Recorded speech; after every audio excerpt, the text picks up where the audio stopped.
Jack it up.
Jack it up.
Jack it up.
Jack it up.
Jack it up.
Jack it up.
It is 9:30. I'm going to recognize that we have a quorum and call our meeting to order.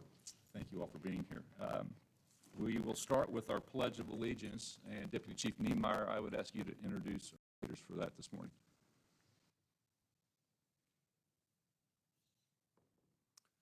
Good morning. I'd like to introduce two ladies this morning who will be leading us in our Pledge of Allegiance. The first is Jennifer Miller, who's the supervisor within our Violent Crimes Division professional staff. Jennifer will be retiring after almost 46 years with the department.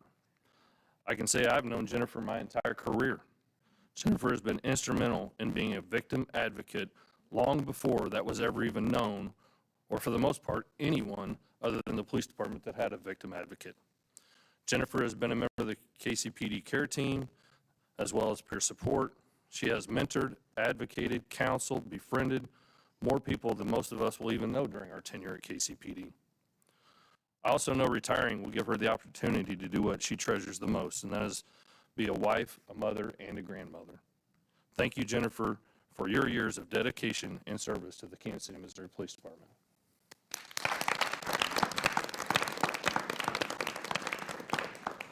Second, Pam Baer.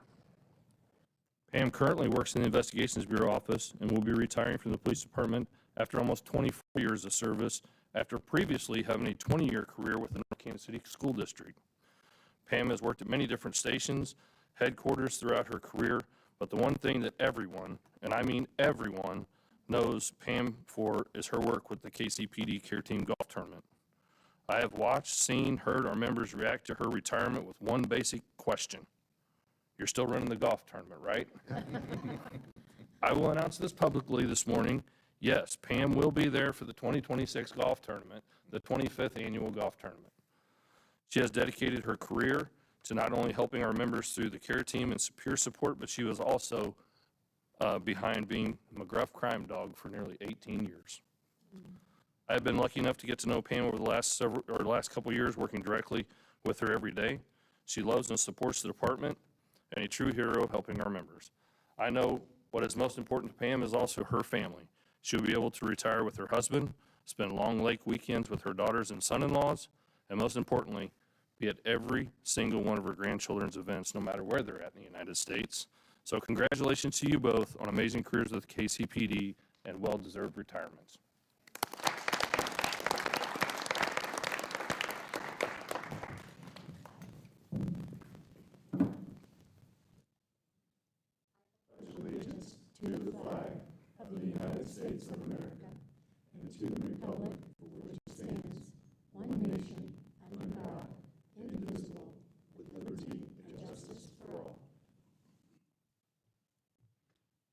Chaplain John Jones, if you would remain standing, please, for our invocation.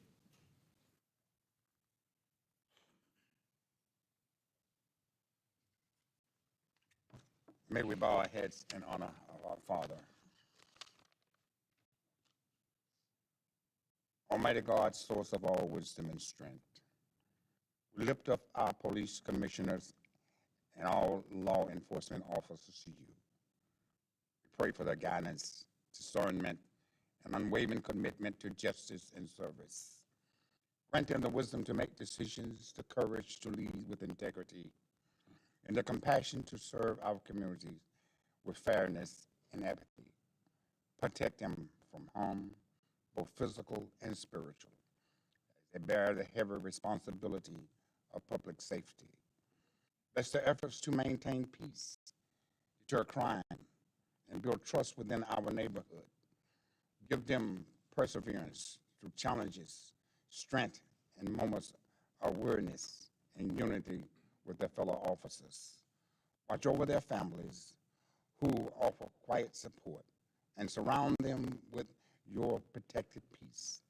May their leadership be a beacon of hope, reflecting your divine order and love for all the people.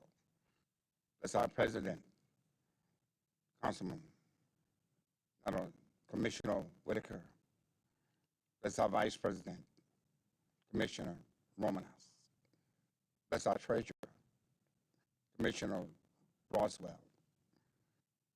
Bless the other members, Commissioner Hall, and our mayor, Quentin Lucas. And we thank you for these great leaders to whom, Lord, you put in charge to lead our city. Now, Lord, have your way in their life as we glorify you in all that we do and say. Amen.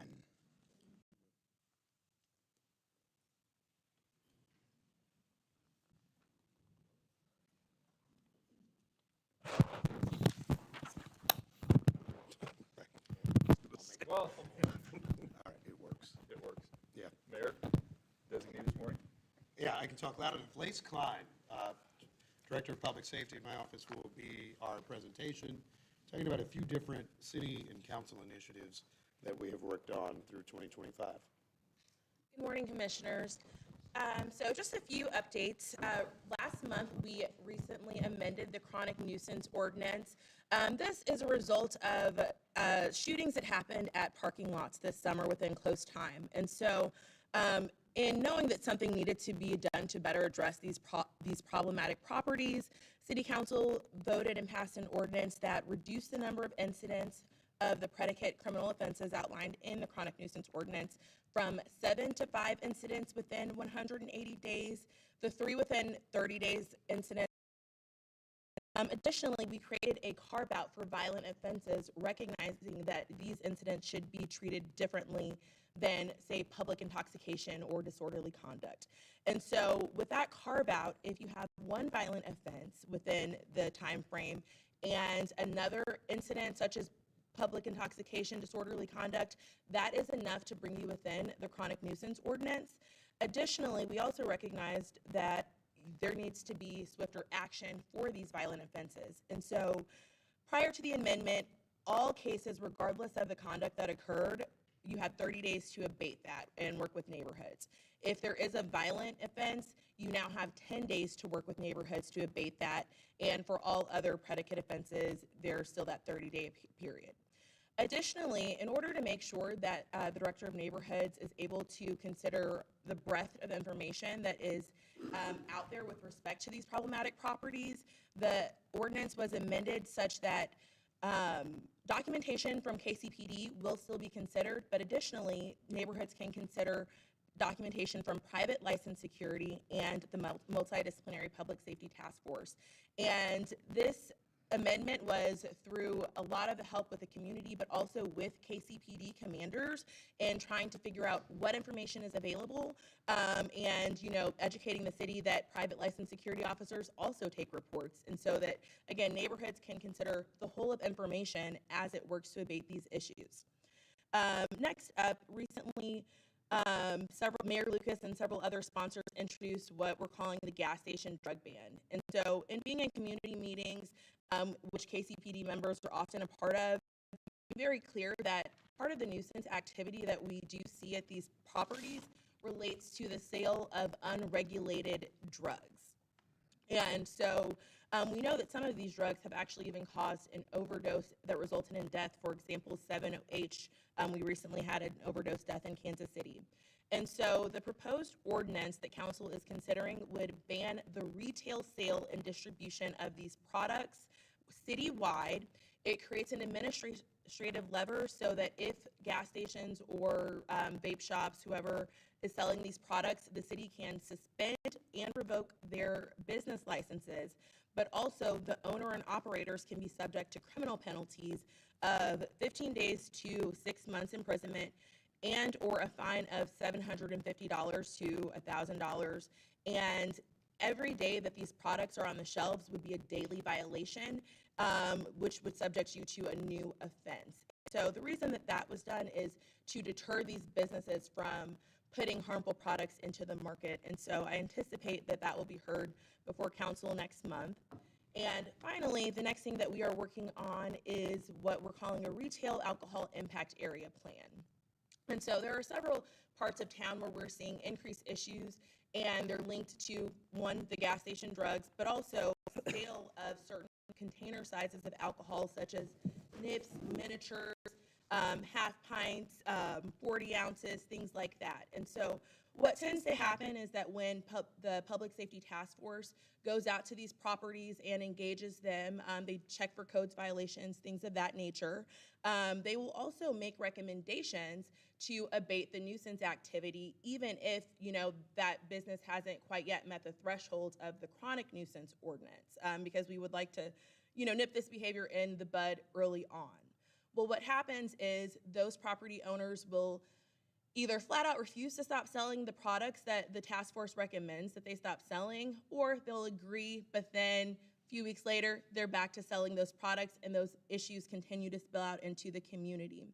And so we have worked with community leaders and CID groups on this, civil rights organizations on this ordinance. Yesterday, I met with the ABAG, and we got feedback from them, which we are taking into consideration as we continue to try to narrowly tailor this ordinance so that we can balance public safety, but also improving neighborhood stability.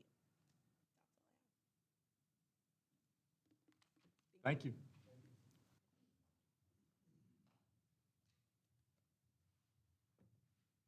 Prosecutor Johnson, good morning.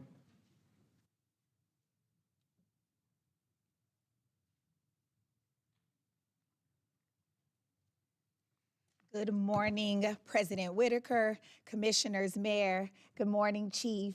Good morning, Chaplain. It's good to see you this morning. And good morning to Lace Klein, the Mayor's Director of Public Safety. I have had the occasion to be in many meetings with Lace Klein and members of our police department. And the way that she has been able to build coalitions between community, civil rights organizations, violence reduction organizations, the police department, and frankly, my office as well. I just want to give her a round of applause as she continues to close out her first year, I believe, in the mayor's office. And so she's been doing an amazing job. And I am also closing out my first year in my new job, which is crazy to think about. And I would love to stress how proud I am of a word that we constantly use and have been using over this past year, and that is collaboration. You see, law enforcement and prosecutors have to work closely, symbiotically almost, and in the pursuit of justice. And when our relationship weakens, our community and public safety suffer. And I just have to proclaim that has simply not been my reality since I've been on the job. And I want to commend the chief and her entire team for understanding the importance of this relationship. This year, we have seen some improvements in public safety because of our enhanced partnership. The total number of referrals from law enforcement has increased by 10% this year, reflecting law enforcement's stronger investigations and collaboration with our office. Case filing as of December 9th, of the nearly 5,000 cases referred by law enforcement to my office, our office has charged 73% of those cases compared to 67% last year. At last month's meeting, I talked about how important it was not to just focus on filing rates, but also to look at conviction rates to ensure that our office is following through on the cases that law enforcement brings to us. Our office's conviction rate is nearly at 70% across all categories this year, a nearly 10% increase from 2024. Our conviction rates for homicides are at nearly 90%. For assaults, we're at nearly 80%, and for motor vehicle theft, 75%, and burglary, 72%. Our office has held 2,377 unique defendants accountable via guilty plea or verdict as of December 5th. We are also approaching 2 years of Save KC, and the progress is still impressive. Save KC will be sharing a report towards the beginning of the year highlighting some of the accomplishments that we have achieved. We are also planning a public kind of mock style call-in so that the community and media and even yourselves, if you are interested, can join us and actually see how a call-in plays out. It is a bit of a mystery to our community because we want to retain the anonymity of the people that attend the call-ins, but we do feel that it is important to bring the community in to a strategy that is seeing some drastic results as it pertains to violent crime. Some notable cases that we have charged this past month with the department's help, of course, includes assault charges against 2 individuals involved in a fight that occurred before a fatal downtown shooting from August. With this case, we are interested in holding every single individual involved accountable. And based off of the evidence that we have available at this point that we can prove beyond a reasonable doubt, we did levy assault in the fourth degree charges on 2 individuals that were not involved in the shooting, but participated in conduct that led to the shooting. And I know that our department continues to leave no stone unturned as it pertains to investigating the shooting itself. We were able to charge a man for stealing 6 packages from people's homes and porches, totaling more than $1,100. Of course, during the holidays, we see an uptick in postal and delivery item thefts. We're committed to holding these repeat offenders accountable, but also need the community's help to bring these cases to fruition. We need our community to take proactive steps, install your Ring doorbells, have cameras. A lot of companies allow you to install them yourselves. And again, call the police department every single time, report these offenses so that we can keep track of them. We were also able to charge a man for a non-fatal shooting that injured 2 people. We charged another man for a shooting where no one was injured, but put many others in danger as detectives retrieved more than 100 shell casings from the scene. And we were able to charge a man by the name of Adrian Stallings for a November 18th fatal shooting that happened inside of a gas station and put a number of other patrons at risk. Holding these individuals accountable would not be possible without our robust collaboration and the department's exceptional investigative work, which impacts what we can and cannot charge. When strong evidence and quality investigations are sent to our office in a timely manner, as they have been, the more people will be held accountable and the safer our community will be. Lastly, before I open myself up to any questions, I'm proud to announce that this afternoon I will be convening a meeting at my office with a number of lawmakers from our House of Representatives and our state Senate to go over a number of legislative priorities our office would like to see implemented during the next legislative session. A small number of those legislative priorities centered on self-defense. We saw a pretty troubling ruling coming out of the Eastern District Court of Appeals, which pretty much said that assault in the 4th degree, which can constitute a mere shove, constitutes the return of lethal force. So that means that a mere fight can end up justifiably ending in death. And obviously that is a huge public safety concern for our community, and we would like to see that changed legally. Also, making it easier for us to lay the foundation for business records, so surrounding cell phone analytics and those type of records, and surveillance videos, not having to have the actual records custodian fly into town, instead allowing them to execute an affidavit to substantiate the veracity of the evidence that we are trying to introduce. Also, we do currently have a statute on the books in the state of Missouri called leaving the scene of a shooting, but the assailant has to know that they either caused physical injury or death on an individual and then leave the scene for us to be able to levy that charge. I would like to see us change that slightly to include knowingly causing damage to property as well, because we see people recklessly shooting in the middle of the street, hitting homes, hitting apartment buildings, and other pieces of property. And then lastly, something that we have unfortunately seen in a number of our cases, and I'm sure our department can attest to this. What do we do when 2 groups of people are in separate places, but they are communicating and decide to meet up to air some type of conflict?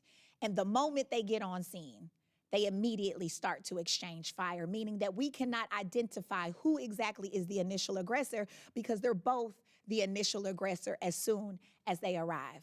Under our current self-defense doctrine, those cases are extremely difficult to prosecute. And I would love to see us have a law on the books that even gets down into the weeds on making it a crime to communicate and meet up for the purpose of committing a shooting. And so those are some of the things that we will be talking to our lawmakers this afternoon. I have both Democrats and Republicans joining us this afternoon, and so I'm really excited about that because we know that we have to reach across the aisle to make our community safer. And so with that, I'll open it up to any questions. I just want to make a quick comment. Prosecutor Johnson, I applaud you for your first year and the progress you've made with the office. And I love the way you've used the word collaboration. and the collaboration that we've seen with you has just been phenomenal. Share with us, though, what's your major challenge that you're facing? You've listed many obstacles that your office faces, but as you look at trying to be extremely effective in your role of prosecuting criminals, what's keeping you up at night? And is there anything that we can further help you with? That is a great question. I mean, some of the obstacles are some of the law changes that I just mentioned that I would love to see implemented. In order for us to be able to do our jobs, we have to have the foundational blocks in order to do that. And so minor tweaks in the law, I've already talked to you a little bit, I think last month, about some of the tweaks in the realm of property crime that would make our jobs a lot easier. Our caseloads are pretty heavy right now in my office. Yes, I am proud that we are charging more cases, but it does have a direct impact on our manpower and how much time they can actually spend on a particular case to get the best result possible. Make no mistake about it, we are managing with what we have, but I would love to see a world in which I can get more prosecutors to be able to support some of this work. I know some of the cases that sit on our desk, the any times that I know our department would like to see moved a lot quicker. I think with some additional manpower, we will be able to see that through. And then also, this is something that's really important to me, and that is working on better relationships, not only with our police department, but also with our defense bar as well. In order to move some of these cases and get them closed and get them buttoned up and deliver a measure of justice for our victims, we need collaboration from every corner. And, it's an adversarial process. We're on opposite sides of the issue, but I do believe that there is a world that exists where we can get more on the same page and that they can understand that our office is really thinking about the best interest of everybody involved, including the defendant, which means sometimes, yes, accountability does need to be a part of the equation to give them that wake-up call to hopefully reduce recidivism and not reoffend. And so big picture, those are some of the things that have been obstacles. And then lastly, our treatment courts. With the new Jackson County Detention Center opening, and it will likely be at capacity the moment that it opens, and us processing about 5,000 cases thus far this year, the math is not mathing, as the kids like to say. And so we need to find alternate means of accountability that are well-resourced. We have amazing treatment courts that are showing signs of success, but what does it look like if we can expand our capacity, partner with more workforce development partners so that we're not exclusively leaning on construction opportunities for participants, build in more mental health supports, mentorship programs, et cetera. So we are currently fundraising to revamp our New Start Diversion program. We're trying to raise about $3.3 million to really ramp this up in a way that I think will be as effective as it possibly can be. Thank you. I want to say thank you, Madam Prosecutor. Congratulations on almost a year. It has been an important and impactful one. I want to commend you, by the way. Collaboration, to Commissioner Romeo's comment, is noted that you don't just do that with Kansas City, our department, and our officials. You have been strong in getting to Eastern Jackson County and our entire community, and it has been noticed, and we greatly appreciate that, and it makes it even stronger prosecutor's office. I also want to thank you for your comments as to Ms. Klein. I think she's done wonderful work. I hear accolades all the time. People who don't even talk to me talk to her all the time about the many issues, bringing together communities. Everyone at City Hall has appreciated this, and part of the work, and we got a lot of this from the prosecutor, both in her current position and her previous one, speaks to where does KCPD have to respond repeatedly. The chief knows there have been even some street corners where we have called time and time again for police attention. The police department does its work and does good work. After they're gone, however, we've said, what can we do to enhance our neighborhood enforcement where necessary? What can we do to work with businesses and neighborhood associations? And so the legislation that Ms. Klein described is part of that. I also, though, want to commend and thank you for mentioning 2 years of Save KC. Really, looking at the daily homicide report tells us the progress we've seen in the Jackson County portion of Kansas City. Every patrol division in Jackson County in Kansas City, except one, South, and we'll work on that, has seen not just declines in homicides, but precipitous declines in homicide. Since 2023, Central Patrol down roughly 25%, Metro Patrol down 50%. Our friends in East Patrol down 30%. Smaller declines from last year to this one, but part of that is, I think, some of the progress we've seen. This is an exceptional program, and I want to know, Save KC is not accidental. You have committed yourself to this work, both in your prior position and in this one. And it is a lot of time-consuming work. I know it's time-consuming work for this department as well. So Chief, thank you for contributing to that. Focused deterrence efforts work. It requires strong enforcement. It requires strong community collaboration. And for someone like you, Madam Prosecutor, it requires a whole lot of time, making sure everybody keeps rowing in the same direction. You know, we tend to look at the high number at the end of a year, and maybe this will be missed, but I did just want to single out the strong policy effort and investment. And then, because it's not a budget I control, I can beg for it. I hope that in Jackson County, they are able to find resources to continue to enhance your office's ability to prosecute at the level we need. So thank you. Thank you very much, Mr. Mayor. I appreciate it. Madam Prosecutor, let me just wrap up by saying, unless others have questions, at your first meeting here, you came forward and you had 3 initiatives, and I think domestic violence was one of them. And I just bring that up as an illustration of the progress that you've made throughout the year. And that gives us encouragement that with your leadership and the collaboration that we've talked about, 2026 is going to be just as encouraging and just as rewarding. So thank you for that. Thank you very much. And I look forward to seeing you all in January. Yes, Chief. If I could, I just want to say congratulations on your first year. I remember the day you told me that you were going to put in for the job. I was very excited for you. I have enjoyed our relationship, not even just in the position that you're in now, but the work that you did in your previous position in the mayor's office that Lace Klein has so gracefully taken over. I do want to say the partnership with Save KC is in my words today, and that is such important work, and it really takes the good partnership, the good collaboration between all of those stakeholders around that board table when we meet every month. So thank you so much for always showing up, for always being there. And lastly, I'm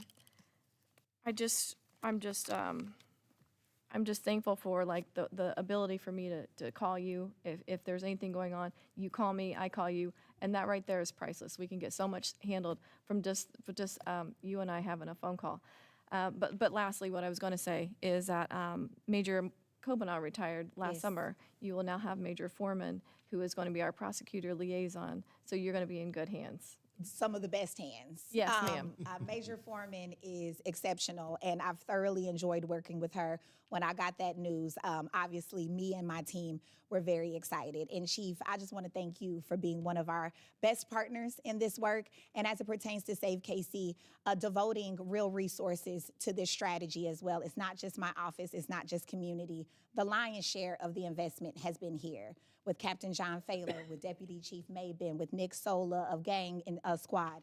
And so just thank you for really putting resources behind something that's not going to work overnight, and it hasn't, but it's working. And so I thank believe you. in what we're doing. Yeah, thank you. All righty. See you all in 2026. New year. Thank you.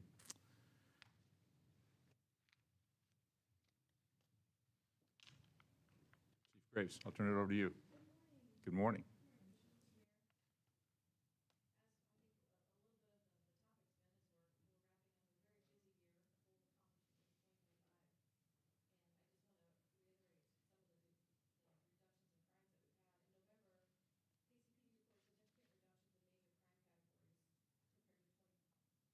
Thank you. Compared to 2024, burglaries, property damage, stealing, stolen autos, robberies, homicides are all down, mostly in double digits compared to last year.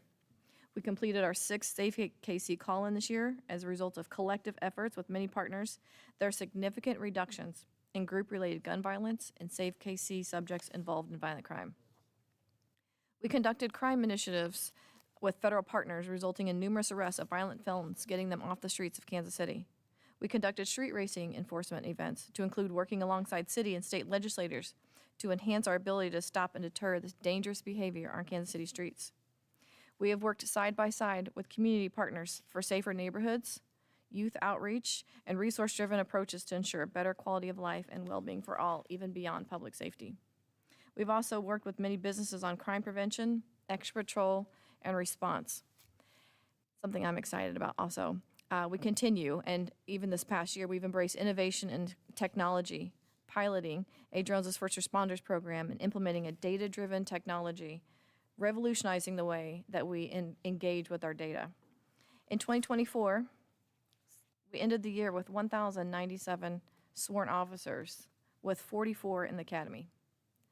This December, we're ending the year with 1,148 officers, with 39 in the academy, and beginning a new class of up to 50 starting on January 26. After the academy begins in January, we'll be just 21 officers short of hitting our funded number of officers at 1,258, which is why we've requested funding for 50 more officers in next fiscal year's budget, bringing the total number of funded police officer positions to 1,309. We still have work to do to fully staff KCPD sworn members to 1,408, but we are closer than we've been in many years. In 2024, we ended the year with 32 call takers out of 47. That was how many allotted positions we had at the time. Forward thinking, we requested 20 additional unfunded call taker positions to grow our numbers to ensure we have KCPD available to answer 911 calls when someone in Kansas City calls for help.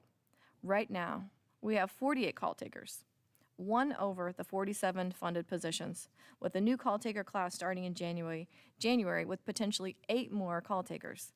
This class will move our numbers up to 9 unfunded positions, which is why we requested to fund allotted call taker positions this next fiscal year. All of this to say is we truly are, this is just sworn in our communications unit. We're growing in numbers in other places too. We truly are building back KCPD. These examples are just a tiny bit of the notable highlights. And to be honest, I don't have time enough to speak on every piece of good work going on here in Kansas City, but to truly acknowledge and thank every member of KCPD that's been part of success stories and forward momentum here at KCPD. And, as you see in the numbers, and even as we've had an incident this morning in our city, there's still a lot of work for us to do in 2026, but we're up for the task. I'm genuinely excited for the future of KCPD, specifically as we get closer to 2026. In 2026, the Kansas City, Missouri Police Department will further solidify our national reputation for being a progressive and innovative police department. The upcoming year will bring technological advancements in our response to calls for service, enhanced data-driven deployment, modern uniforms, new police vehicles, and usher in the next generation of KCPD. This coming year will be full of excitement and forward progression. The work will continue, all while welcoming the world for FIFA 2026. Thank you. Thank you, Chief. Questions, response?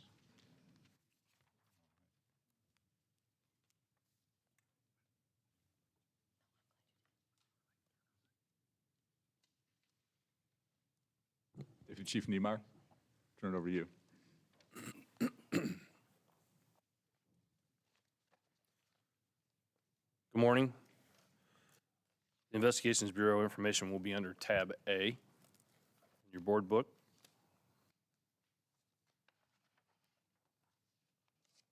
We'll start off with the blue sheet. 2025, we've had 131 homicides compared to 143 at this time last year. And as the chief said, we actually are currently on the scene of a possible homicide right now. So it may be 132 as of the moment. In 2025, we had cleared 71 homicides, 27 from the previous year's total, for a total of 98 cases. And the number that I always concentrate on is that's a 75% clearance rate. In November, we had four homicides. Of those 4 homicides, one had an identified suspect, the other was cleared by arrest, and then we have 2 open homicides. To break down November homicides, we had 3 in Metro, and we had 1 in East Patrol.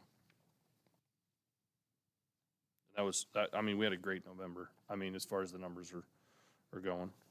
We currently have 3. Like I said, we are currently on 1, so we will have, at this moment, 4 for the month of December. Our non-fatal shooting comparison report, this is January the 1st through December the 14th. We had 379 non-fatal shooting victims. In 2024, we had 556 during that same time period. That's a 32% decrease from last year. In November of 2025, we had 24 compared to 28 last year. That's a 14% decrease. And what I like to note about this, and I've tried not to talk about this too much throughout the year, but we were down 10 out of we had an even in August, but we were down basically 10 out of 11 months. I talk about the clearance rates of homicides a lot, but we also need to talk about the number of being down 32% in non-fatal shootings, because when we speak in investigations, that's our portion. What are we solving? What are we getting to the prosecutor's office's charge? And I appreciate what the prosecutor said this morning about the investigations and the detectives that work these cases and how many cases that we are bringing there. And if I will remind you, we had Captain Chase Marcheski come and talk about the assault squad, because we added a third assault squad this year. That makes a difference. That's more detectives working more cases, presenting more cases, which also, in my opinion, drives these numbers down. That's our portion of reducing crime.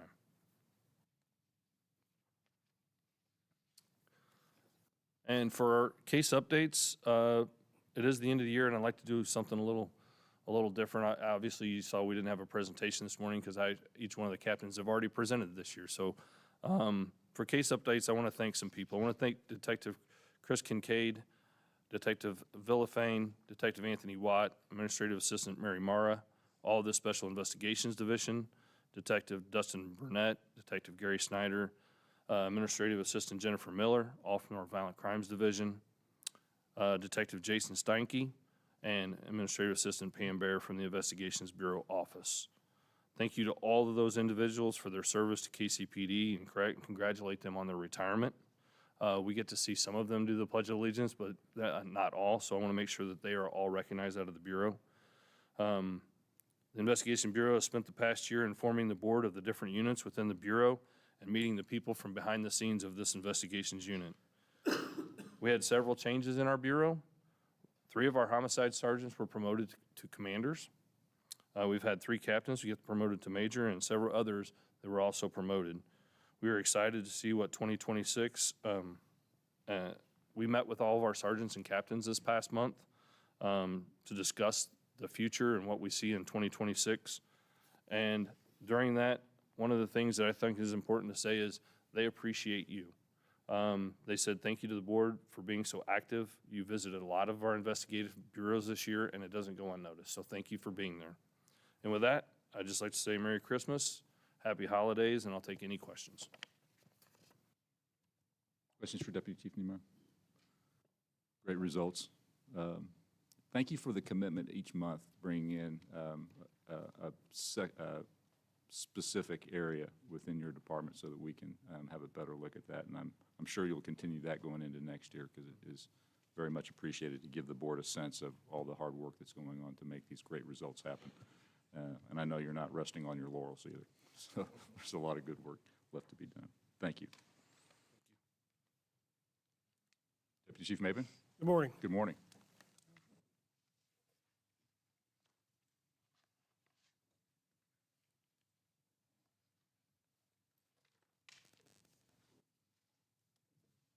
Commissioner Romius, last month you asked for an update on the East Can Center. So today I've invited Sergeant Andrew Gore, Officers Will Edwards and John Timmermeyer to provide a brief presentation on the center.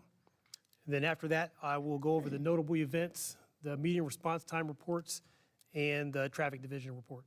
Thank you.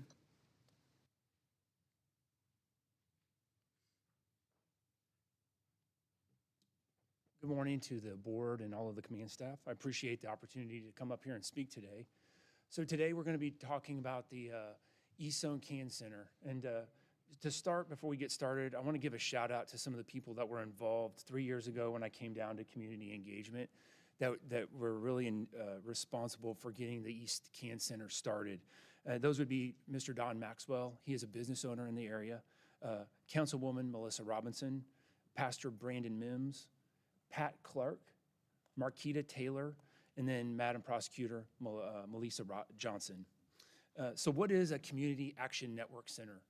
It is a community-based hub where police and community partners work together to solve problems and improve quality of life. We have 3 CAN centers active CAN centers in Kansas City right now. The oldest one, which is 30 years old this year, is the Westside CAN Center, located at 2038 Jefferson. We have the Ivanhoe CAN Center, which I had the privilege of serving when I was an officer for 2 years, located at 3700 Woodland.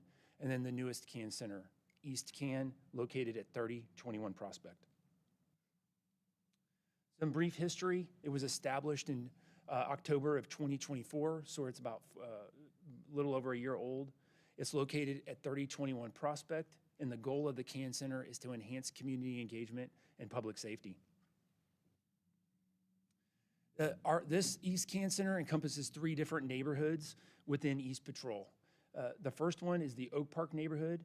It encompasses approximately 6 square miles, and its neighborhood leader is Pat Clark. We have the Washington Wheatley neighborhood, encompasses approximately 3 square miles, and its neighborhood leader is Kay White. And then we have the Santa Fe neighborhood. This was the neighborhood that started East Patrol CAN. It's approximately 2 square miles, and its neighborhood leader is Miss Marquita Taylor.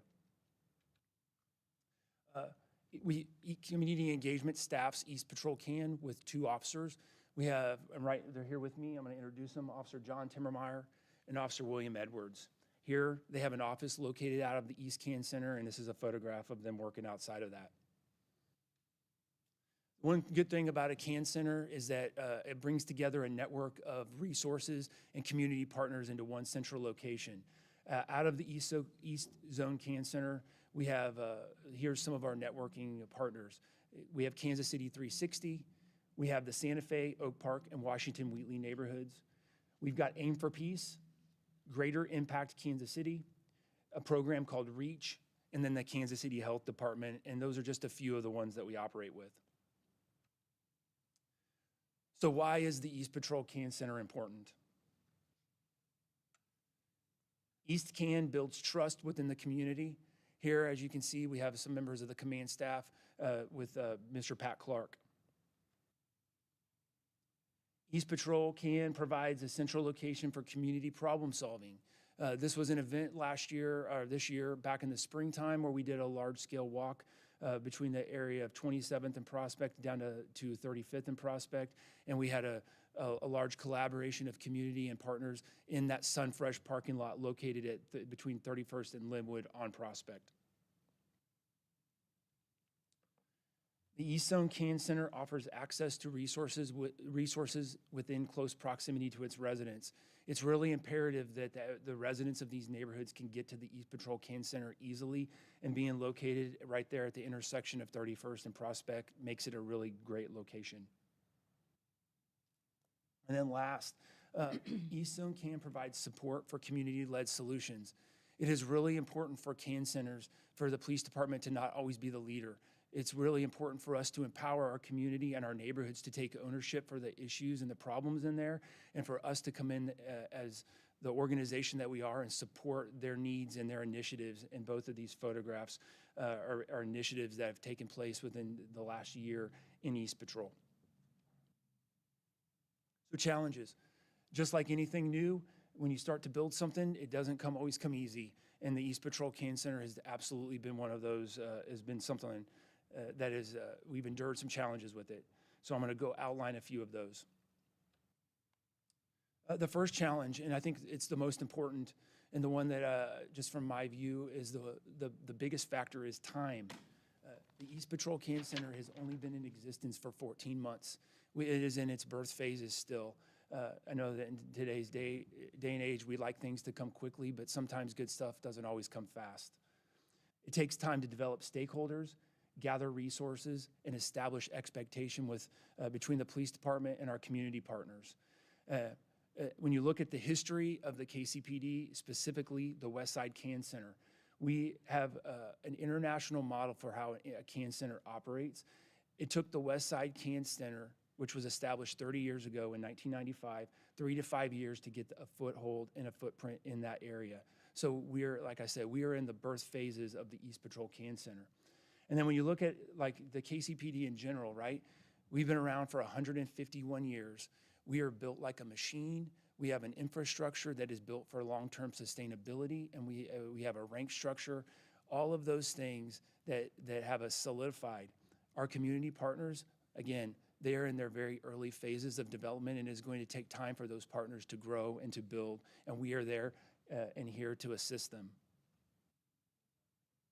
Second challenge, geographic size.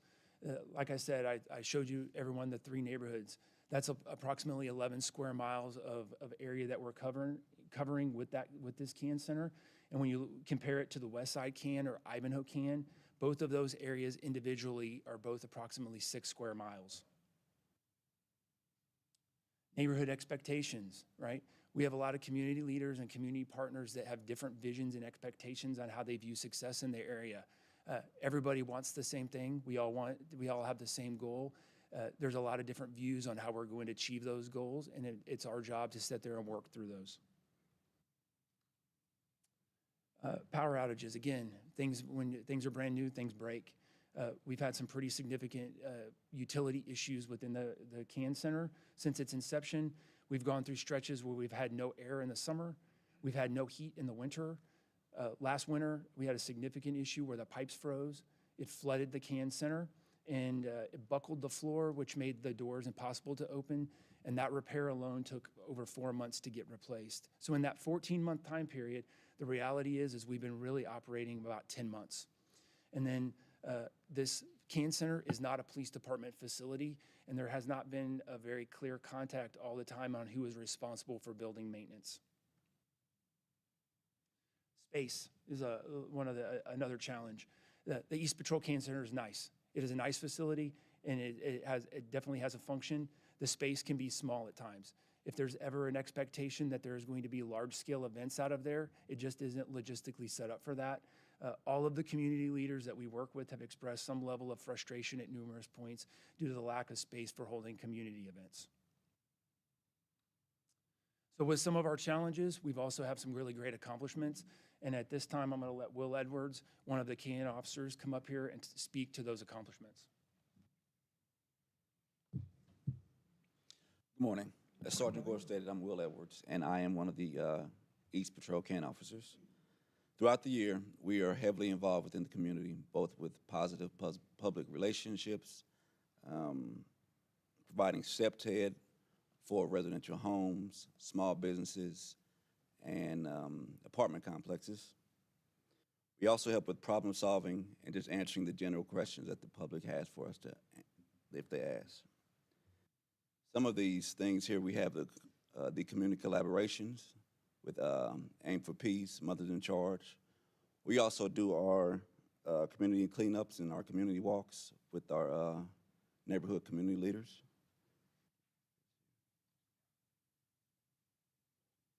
Here we have our food drives that we do conduct weekly at the Reverend Miles and other events that we're asked to do.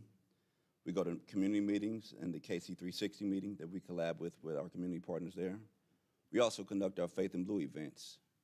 And here, this is our annual Prospect Business Association Trunk or Treat, where this both encompasses the Washington Wheatley neighborhood, as well as the Santa Fe neighborhood, and as well as the Oak Park neighborhood.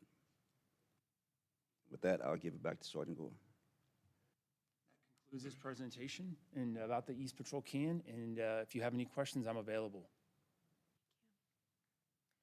I have a question and a comment. First of all, thank you, Deputy Chief Mabin, for following up on that. You know, I mentioned last month, and I'll kind of mention again, I had heard so many positive things about the West Side CAN, and I was thrilled when we opened the East Side CAN. And hearing you today and getting an understanding of the fact that it's really an opportunity for community-led solutions to be implemented with the assistance of the police department, I think it's phenomenal. I really look for your challenges. It's concerning about the utility challenges and the space challenges, but I trust those will be worked out. But I really just applaud you, and I'll mention Officer Edwards and Timmermeyer, who I believe staff it every day, and applaud you for your work with the community and just having the door open. Question about just wanting to understand how it works. what's a normal day? And I know there's no normal day, but what kind of foot traffic are you getting in the can? Is it just community leaders, or is it people who are coming to you for questions or with Yeah. questions? Talk to me about kind of a day at the Can Center. So what we'll do on a normal day is throughout the month, after we go to the community meetings, we'll do follow-ups. And as we do follow-ups, the community leaders will come into the Can Center, discuss what they have, what issues they continue to have. And we'll also have, random citizens coming off the street, ask for help, assistance, basic questions such as simple, like, I got a call just last week about a lady, she called wanting to get her light bulb changed.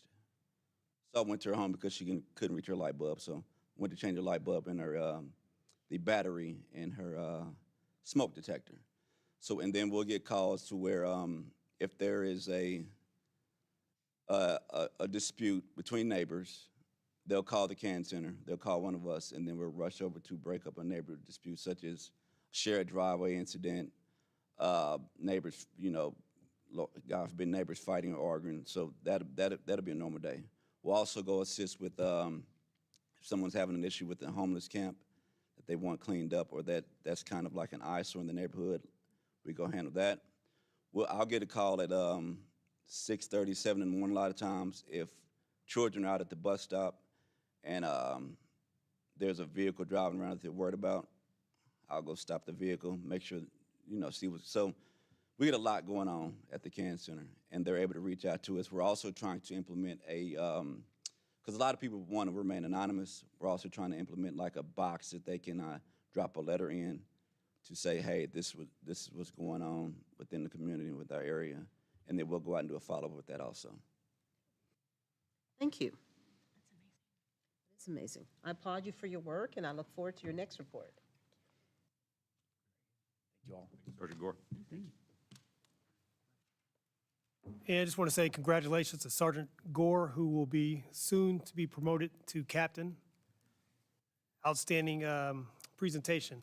And also just want to recognize Councilwoman Melissa Patterson-Hasley and the chief in their leadership in getting the East Zone Can Center up and running.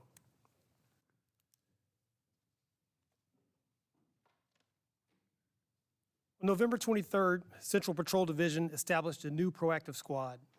The squad, which is comprised of a sergeant and 6 officers, will provide directed patrols and proactive enforcement in the division's entertainment districts, RTM areas, and emerging hotspots.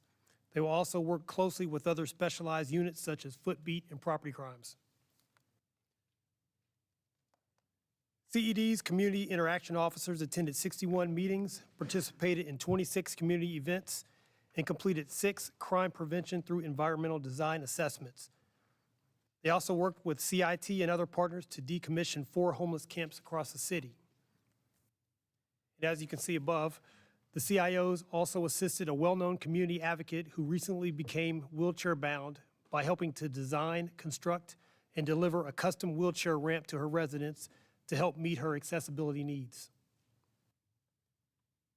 In November, the Police Athletic League recorded a total of 406 visits, averaging 40 per day, with 5 new enrollments. And on November 8th, PAL Boxing hosted the 4th Battle in the Northeast, featuring 21 exciting bouts. And next week, several PAL boxers will be traveling to St. Louis to compete in a Silver Gloves boxing competition. The K-9 section assisted several units in locating and apprehending suspects wanted for felony offenses. They also assisted SWAT and Special Investigations Division with perimeter containment during high-risk takedown operations. Officer Bartlett and K-9 Rocks apprehended a stolen auto suspect, and Officer Acton and K-9 Tex assisted East Patrol officers with a drug search that resulted in the recovery of 260 grams of cocaine and 2 firearms. The helicopter section had to reduce their total number of flight hours during the month due to scheduled maintenance. However, the unit still responded to 43 calls for service and were first on scene 12 times. Notable responses included an armed carjacking, a kidnapping, a shooting, 2 missing juveniles, a missing adult, and 9 shot-fired calls.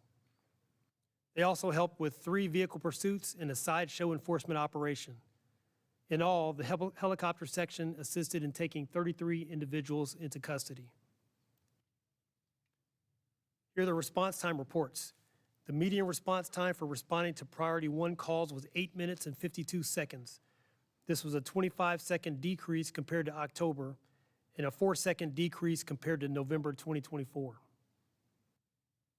The median response time for responding to priority 2 calls was 11 minutes and 36 seconds, a 9-second decrease compared to October and an 18-second increase compared to November 2024. Moving on to traffic, there were 6 fatal crashes with a total of 7 deaths during the month of November. 5 of the crashes were exceptionally cleared with the death of the culpable party. The remaining case has been solved and a case file will be presented upon completion of the investigation. They also cleared an additional case from a previous month. From the beginning of the year through November 30th, there were 56 fatal crashes with 62 victims, compared to 77 crashes and 86 victims during the same period last year. That is a 27% decrease in the number of fatal crashes, with 28% fewer victims. Tragically, pedestrian traffic fatalities are still up. Year-to-date, there have been 24 pedestrians killed compared to a total of 18 pedestrian fatalities in all of 2024. The total number of citations issued department-wide year-to-date is up by about 2,200 citations for a 4% increase compared to last year. And although the number of traffic tickets issued in November was down compared to October, it should be noted that almost 70% of the 4,500 plus citations issued in November were issued for hazardous moving violations. And many of these tickets were issued during large-scale enforcement operations headed up by our traffic division. For example, on November 5th, traffic enforcement officers conducted targeted daytime enforcement operations on interstates and school zones throughout the city. They stopped 146 vehicles and issued 219 citations.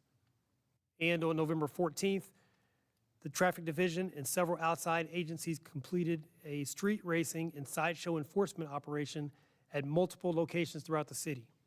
In total, they disrupted 3 sideshows and stopped 49 vehicles.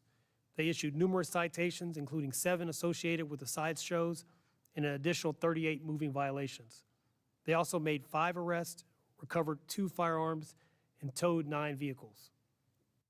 And finally, on November 20th, from 6 a.m. to 2 p.m., members of the unit conducted another enforcement operation on major highways and thoroughfares throughout the city, stopping 166 vehicles and issuing over 200 tickets.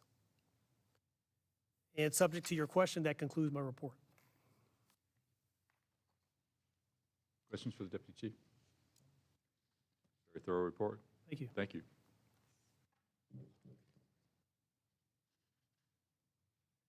Chief Ortiz is not here this morning, so Acting Deputy Chief Jonathan Patton, thank you for being here. Good morning, Commissioners. Good morning. Today I will provide an update on workforce development, the wellness unit, and crime laboratory performance. This information is under tab C of your books.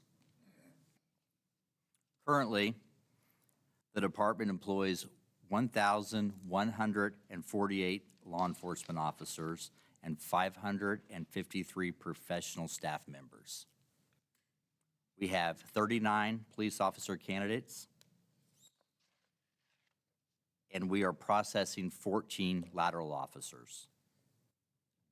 We have 31 police officer candidates pending job offers and 13 police officer candidates confirmed for the 187th Academy class, which begins January 26, 2026. In our communications unit, we have 44 applicants in the background process, and 6 call takers have a confirmed start date of December 29th. Recruitment remains high across high schools, community colleges, universities, and criminal justice programs. Our next spring internship program begins February 3rd, and we have 11 students currently enrolled in that program.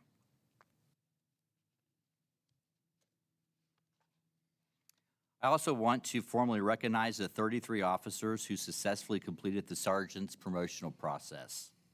The rank of sergeant is a pivotal leadership role, and their achievement reflects the dedication to professional growth and the continued development of strong first-line supervisors within our department.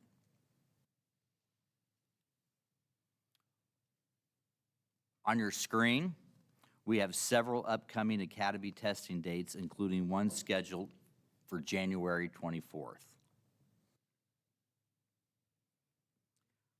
Our academy delivered another successful Citizens Police Academy at South Patrol Division. We graduated 18 participants on November 18th, and I want to thank Angela McCune and the Academy staff for their contributions to this valued program.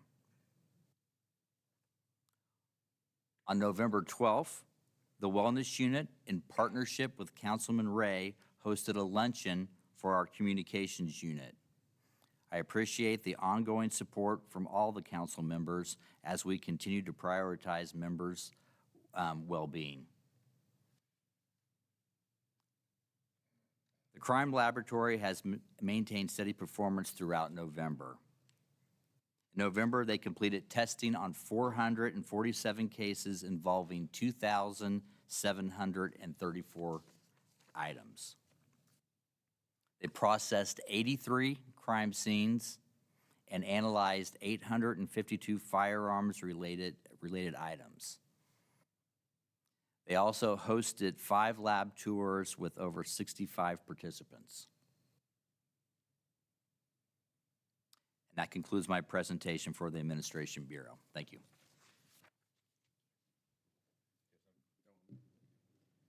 Congratulations on January. That's an exciting development to recruit that class, and with the call takers as well.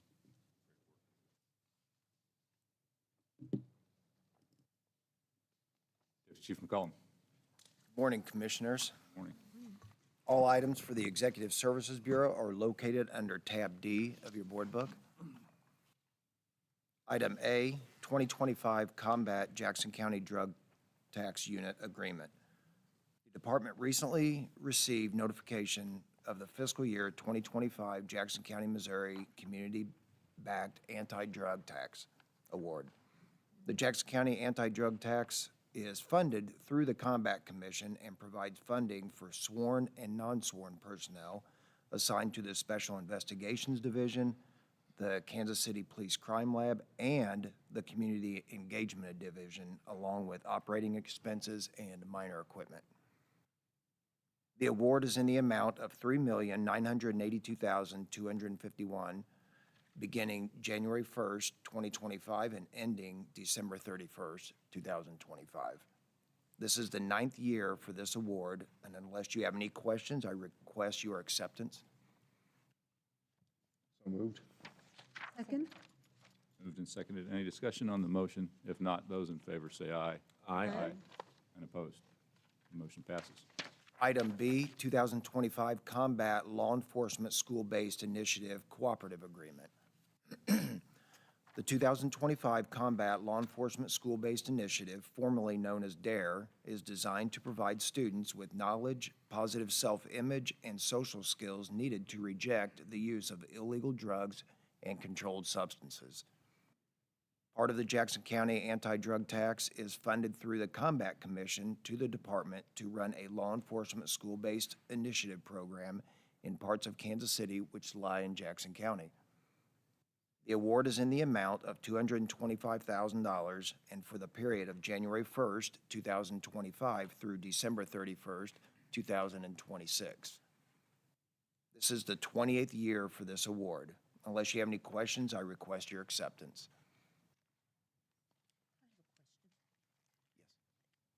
Deputy Chief, I remember a couple of months ago, we had quite the presence here of educators and people from our schools who were supportive of the DARE program. Will this award allow us to maintain our current levels with DARE, or what will it do for us? No, it's going toward the PAL program. So DARE is gone, but Combat has allowed us to move the funding to PAL. Thank you. Thank I move approval.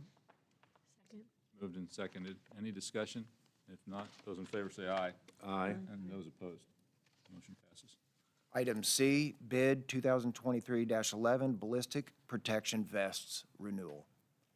On May 24th, 2022, the board approved a one-year contract to Ed Rohr Safety Products to provide ballistic protection vests.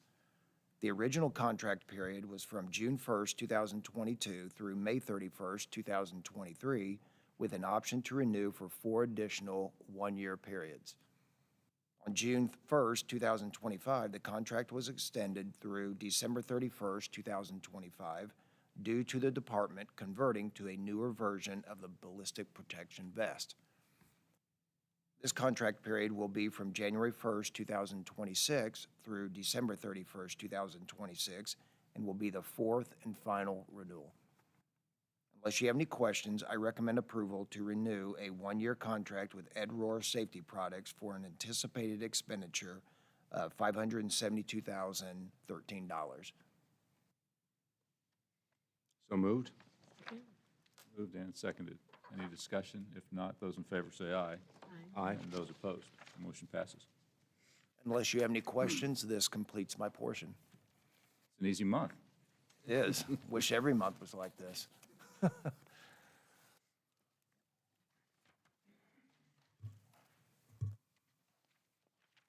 Deputy Chief Mills, go ahead. Morning, Commissioners. My information is under tab E in your books. I do have 5 policies for consideration this month. I do often talk about the policies being reviewed as part of their normal 5-year process. If you'd like, I'd like to provide a brief context of what that 5-year process looks like, just for information and understanding. We review policies or we update policies in one of 2 ways. The first way would be if there is a material change that we identify that required updating prior to the normal 5-year cycle. The second way that we typically would update a policy is on a regular schedule, usually every 5 years, sometimes a little bit sooner or later than that. But we do that to ensure we remain consistent and adjust to changes in laws, best practices, technology, and our community expectations. Those reviews are done by our Research and Development Unit, staffed by both law enforcement and professional members. It's currently supervised by Sergeant Kevin Zollner, who will be promoted to captain this Sunday, actually. During the course of that review, they both research national best practices, they survey peer cities, they consult with internal experts, and they review for updates on legislation that would apply to that policy as well. Based on that information, they will compile a draft policy that is both then reviewed by, our members at KCPD and both our labor organizations before finally being consolidated into the policy that you see before you today. That's the general practice in which we do those, but I thought it might be helpful to understand a little bit how that policy works or how that procedure works. It does help. Thank you. With regard to the 5 policies that you have before you this month, are there any questions for any of those, or how would you like to review those today? One, because there may be some questions and discussion on some or all, why don't we take these one at a time so we have a clear record associated with each proposed policy change? So we'll start with the contact with foreign nationals. Just for a little bit of information, this policy is important to us, both with the expectation of FIFA and World Cup coming to Kansas City. There were some legislative changes that were included in this, but really consolidating and identifying where members can go to gather information that they need internally in the event they do come into contact with a foreign national during this worldwide event.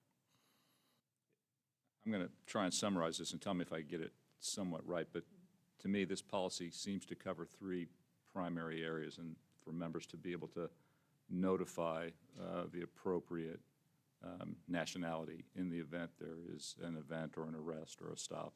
The second big topic seems to be how to manage foreign nationals when they are a victim or a witness. And then the third would be for those requests for asylum and how to respond to those.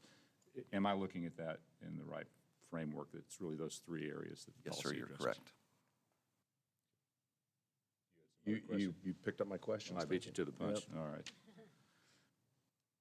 Any other questions or comments on this Are we okay taking these one at a time? Because, just to keep the record clear with that, all right. So is there a motion to approve the contact with foreign nationals policy? So moved. Moved and seconded. Any other discussion on the motion? If not, those in favor say aye. Aye. And opposed? That motion passes. Secondary employment. This policy was updated as part of our 5-year review process. It incorporates a new platform that we use to manage secondary employment and also provides some guidance and directions to supervisor in managing the members that do work secondary employment to make sure they stay within the policies that we have set forth. I have a question. Yes, ma'am. About what, I read through the policy and it's pretty extensive. About what percentage of our sworn officers are engaging in secondary employment, roughly? Sure, I don't know. Because this is it's very extensive. It is extensive. This secondary employment is an opportunity for many of our members to earn additional income on the side. I don't know a percentage of the number of employees that work secondary employment, but I would venture to say it's a great number. So it's definitely more than half. I believe so. Move to approve. Been moved and seconded. Any other discussion? If not, those in favor say aye. Aye. And opposed? That motion passes. Next, we have persons with mental health disorder, alcohol abuse, and/or drug abuse. This was a general 5-year review with minor updates. I move approval. Moved and seconded. Any discussion? If not, those in favor say aye. Aye. And opposed? Unmanned aircraft systems. This is in response to our DRONAS First Responders program and incorporates that into our policies. This allows us to build a framework to implement this program most effectively in Kansas City. We believe that allows us to use technology to make Kansas City a safer place while also respecting the privacy of the community. Recent structure changes in the organization has placed Major Greg Williams and Captain Cutcliffe over the DRONAS First Responder program. We wanted to have this policy in place as we begin to continue to build out that framework and then share with the community and the public what that's going to be and how we're going to use that. Let me follow up on that. The policy is very technical in making sure we're compliant with everything that we need to be. My question is more about the application of the policy, and you just touched on that. Some of the communication we receive from other departments that have drones as first responders highlighted the importance of transparency with the public. So I assume we're going to have a media and information opportunity so that people in Kansas City can understand what we are and what we are not doing with the drones as first responders. You are correct. That is one of the tasks that Major Williams has been directed to work towards in cooperation with Captain Bakina and our media unit, and to put those things in place both to be as effective and responsible as we possibly can with this new technology and tool. Maybe 2 comments and a question. This falls under Deputy Chief Maben, correct? No? Who does? Okay. Deputy Chief Niemeyer, okay. At some point, I think it would be very helpful at maybe that 6 months down the line, 5 months down the line, for us to get a readout of the implementation, how it's going, the effectiveness, or the perception of effectiveness. So I think that would be very helpful. We have a meeting, actually, this was all just decided last week. So we have a meeting at 1 o'clock today, or I told them as soon as the board meeting is over.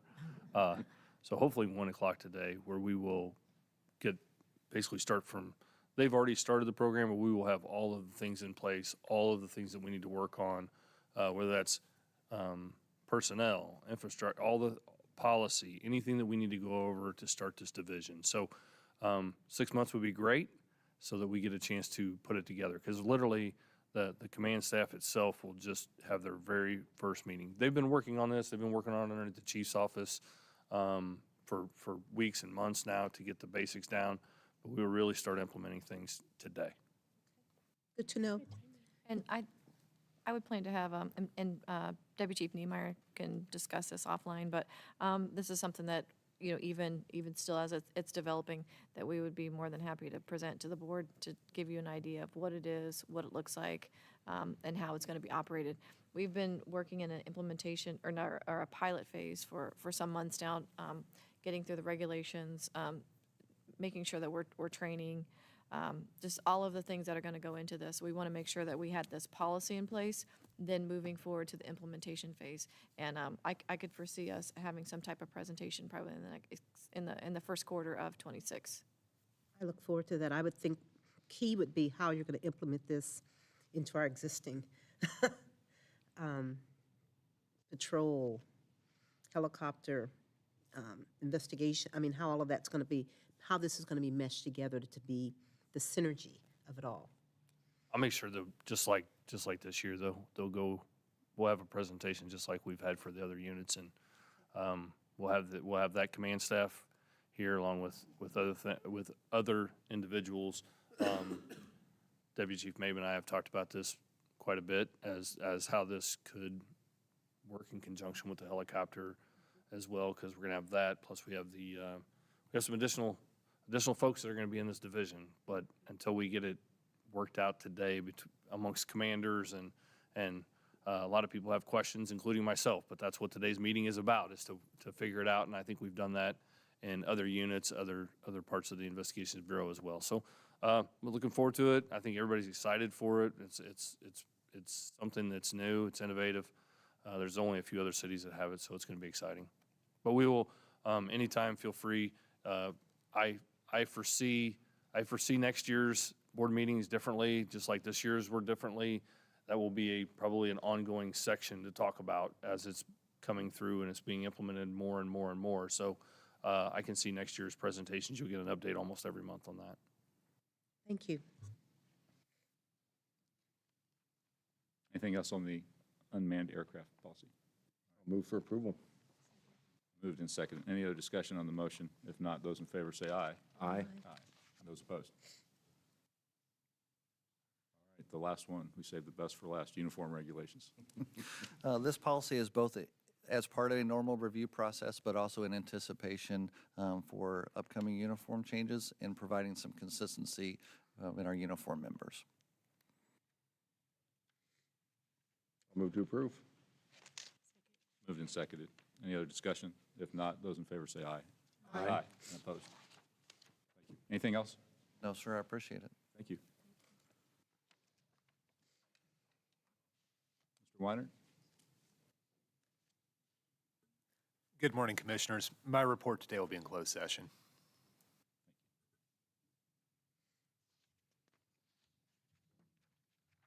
Director Bennigan, good morning.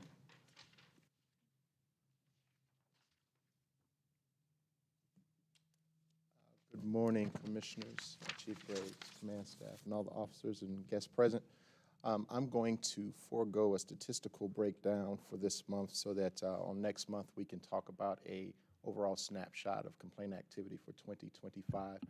I'll also be able to talk about what we learned at the NACO conference back in November and share some thoughts that we have about the office going forward. I also want to take this time to say thank you to the department. I guess the word for today is collaboration. And we are truly blessed to be doing this work in a city where the police department, the community, and of course our board leadership allows us to function in the way that we do, but also to work with us so that we're able to achieve the goals of oversight and proper policing in our community. And speaking of the NACO conference, a lot of my colleagues in other oversight agencies across the nation, they often have these sessions where they talk about the difficulties that they have in working with their local law enforcement. And quite frankly, I don't have an opportunity to participate in those conversations because that's not my reality. So I let them know that too. And oftentimes they ask me to leave the room, but that's okay. That's okay. Also, congratulations to all those who will be retiring and who have retired. A lot of these individuals I worked with closely over my 24 years with the office. And so I wish them nothing but the best. And again, thank you to the police board. My good friend, David Kenner, he's always answers the call when I need him.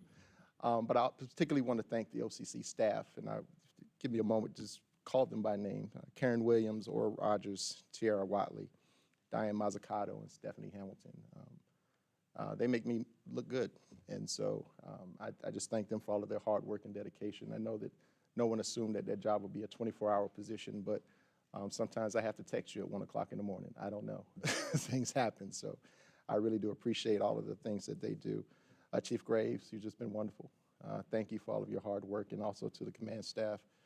Just do wonderful work, particularly in the area of conciliations. I had a conversation with legal analyst Mazzucato, and we realized that a lot of the work that we do, we're able to resolve these complaints just through collaboration and the efforts of the police department to give a more immediate response to community concerns. And so I just want to thank the police department for that. Also, the unsung heroes, the KCPD professional staff, who oftentimes assist us with just the basic needs of operating the office from day to day, so I don't thank them as well. City of Kansas City, Missouri has also been wonderful in this effort, but also our neighborhood and community partners, and making sure that we know the issues that need to be addressed and giving us the opportunity to address them effectively. So with that, I'll take my seat, but I just want to wish Merry Christmas, Happy Holidays to everyone. Of course, we're always available if you need us, but it's been a tremendous year, and there's a reason why this office leads the nation, having continuously operated for 56 years without ceasing operations. It's because of not only the work that we do in the OCC, but also because of all of you. So I just want to say thank you. Again, Happy Holidays. Thank you, Director. And I do want to acknowledge you and your team. I see you out in community meetings all the time, making sure the people of Kansas City know that there's a resource for them if they have a concern. And those are often late nights or early mornings, but they always seem to be there and deliver their message. So thank you for that commitment. Thank you, sir.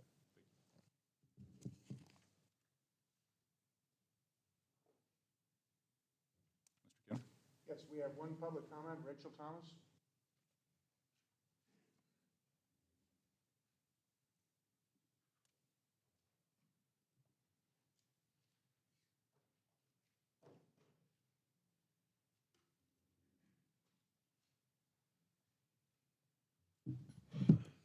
Can you hear me?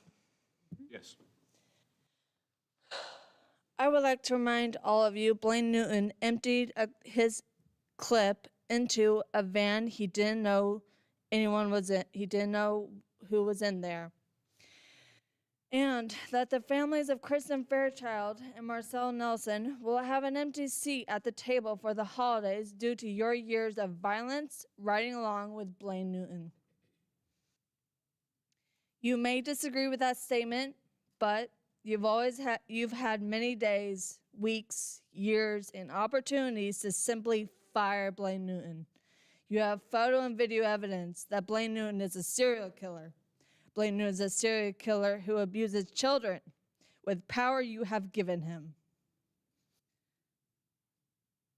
Serial killer Blaine Newton is still on patrol. That guarantees more criminal and violent actions done by you and Blaine Newton, but you're okay with it.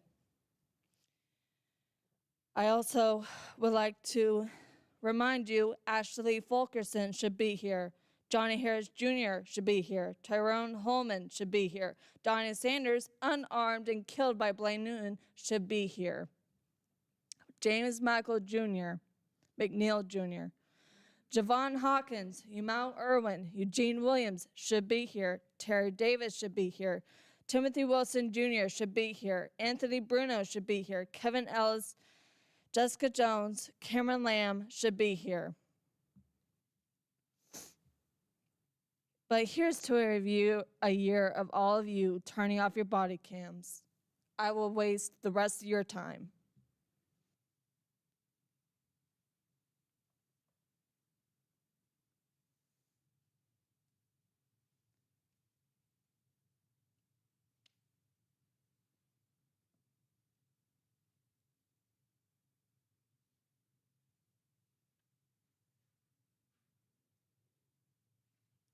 Happy New Year.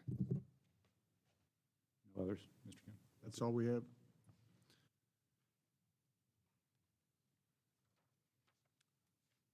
We need to approve the minutes of our November 18th meeting. I move approval. Second. Moved and seconded. All those in favor say aye. Aye.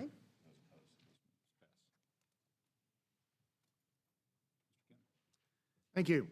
I want to echo the comments others have made and applaud the significant drops in crime in Kansas City over the last year.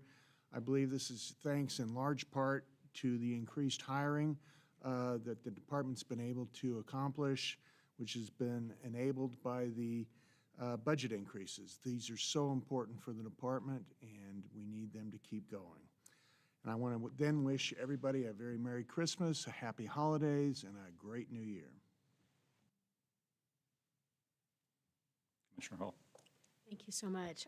I want to echo everything that Mr. Kenner has already said.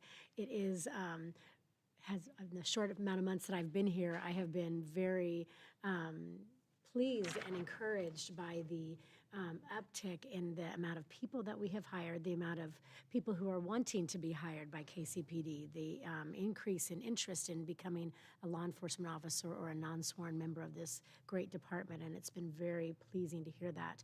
Also, it's just nice to hear that the budget has been used in the way that exactly you had asked for it to be used, and that is exactly what the hope is for this coming year also, that the budget will be what we need to continue to further the strategic plans that you have come up with to make those be realities for 2026.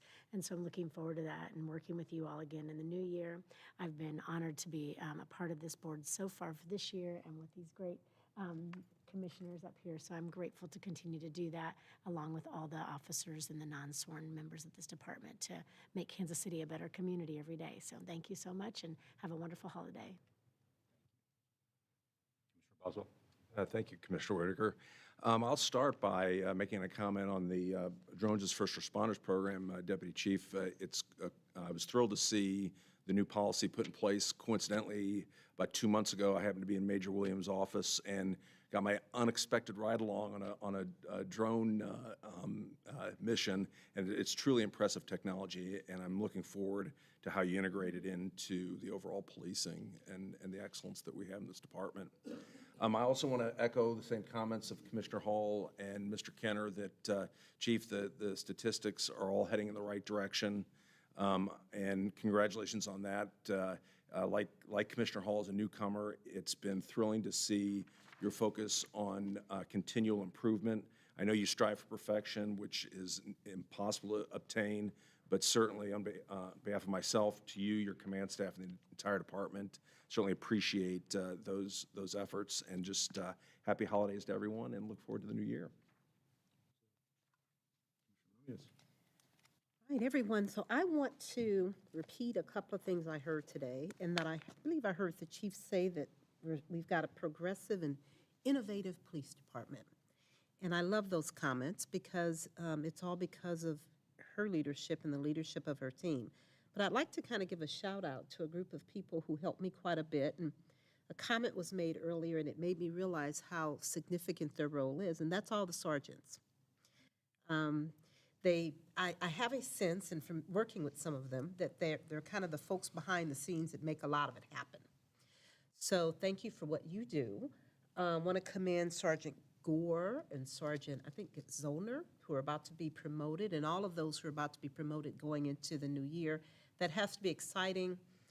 It is so important for people to understand not only is this a calling to be with this department, but it's also a really significant career. This is a lifelong calling career, and there's so much that can be done. And when I hear the great report from Sergeant Gore and on the CAN Center, and get to know some of the other sergeants and the officers who are out there, let me not forget Officer Edwards and Officer Timmermeyer, who gave the report earlier. It makes me realize how you can come in and you can work your way up with a lot of hard work and commitment, and I just wanted to congratulate all of those who are moving up. And again, commend the sergeants for the great work they do. They're all sitting on that row there. Some of them are interspersed, but they're just there to support. So thank you all. Have a blessed Christmas with your families, a little bit of time. And I know we're never off duty, never. But hopefully you'll get a moment to relax. So thank you for everything you do. Well said. Well, I'm not going to repeat all the great comments that have already been made. I do recall the old saying that the reward for hard work is more hard work. And so I think we've got a lot of hard work in front of us, but I'm encouraged with the results we have. That tells us that we're prepared for it, and I know we'll be successful next year. With that, I'm going to wish everybody a happy and safe holiday season and accept a motion to go into closed. So moved. And that's a roll call vote, please. Boswell, aye. Whitaker, aye. Romeus, aye. Paul, aye. Adjourned.